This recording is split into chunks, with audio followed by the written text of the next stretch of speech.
ভবের খেলা সেদিন আমার শেষ হবে। এমনি সময় একটি 5 বছরের ছেলে এসে রাবণকে বলছে, জ্যাঠামশাই, জ্যাঠামশাই আপনি কাঁদছেন কেন? আমি কাউকে বলবো না। রাবণ বলে উঠল, আমি কাঁদছি কেন জানো? রামের সঙ্গে যুদ্ধ করবার মতো আর তো কেউ নাই। কেন জ্যাঠামশাই? আমি আছি, আমি আমি আমি আমি যুদ্ধ করবো। রাবণ বলে উঠল, তোমার গায়ে সে ক্ষমতা নাই বাবা। রাবণকে বলল তখন ওই 5 বছরের বাচ্চাকে, জ্যাঠামশাই ভগবানের সঙ্গে যুদ্ধ করতে গেলে গায়ের জোর লাগে না, ভক্তির জোর থাকলেই ভগবানকে পাওয়া যায়, হারানো যায়। জ্যাঠামশাই আমি কথা দিচ্ছি, আমি আপনার হয়ে গিয়ে ওই রামের সঙ্গে যুদ্ধ করবো। যে 5 বছরের ছেলেকে কথাটি বলছে তার নাম হচ্ছে তরণী। তরণীর মায়ের নাম হচ্ছে সরমা, বাবার নাম হচ্ছে বিভীষণ। একমাত্র তরণী 5 বছরের ছেলে জ্যাঠাকে গিয়ে সান্ত্বনা দিচ্ছে। এইবার গিয়ে মাকে বলছে, মা আমাকে একটু সুন্দর করে সাজিয়ে দেবে মা, আমার যে কোনো সাজতে ইচ্ছা হচ্ছে। মা সরমা বলে উঠল, হ্যাঁ তরণী তুই সেজে গুজে কোথায় যাবি মা? আমি সেজে গুজে ভগবানের হাতে নিজেকে নিবেদন করতে যাব। এমন ভাগ্য তো সব মায়ের থাকে না মা, তুমি আমাকে যত্ন করে সাজিয়ে দেবে। মা আমার বাস্ক থেকে স্বর্ণ অলঙ্কার বার করে ছেলেকে সাজাচ্ছে। ছেলে বলছে, দাঁড়াও মা, আমি সোনার অলঙ্কারে সাজাবো না,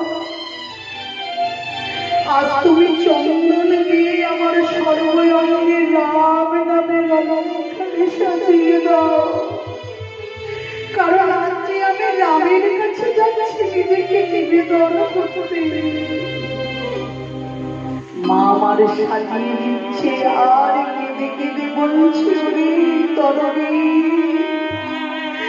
এই তরণীর নাম রাখাটা আমাদের সার্থক হয়েছে। তরণী মানে নৌকা, শেষের দিনে একদিন সবাইকে তোমার নৌকায় পার হতে হয়। তাই আজকে বুঝি তোর হাত ধরে তোর জ্যাঠামশাই সর্বপরিবার পার হয়ে।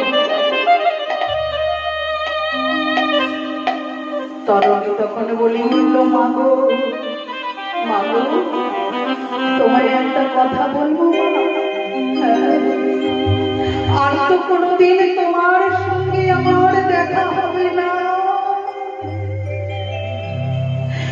তাই এই জগতে তুমি আমার একবার ক্ষমা করে দাও। আমি তোমার কাছে বাবু একবার বিদায় চাইছি। তাই আমি তরণী মাকে বলছি, ক্ষমা চা।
এ দেশে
আত্মীয় সব কিছু হবে মাগো